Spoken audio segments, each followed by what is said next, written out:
We're actually back with another video. I'm trying to figure out. Okay, I'm subscribed. I'm trying to figure out how the world they do this.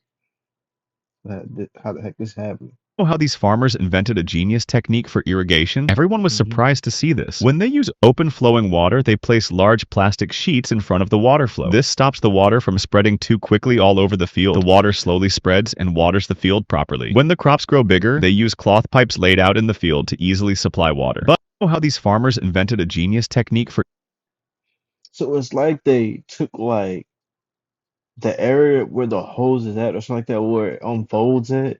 It's like they put water in there, going in there, and then like they just unfold the sheet, something like that.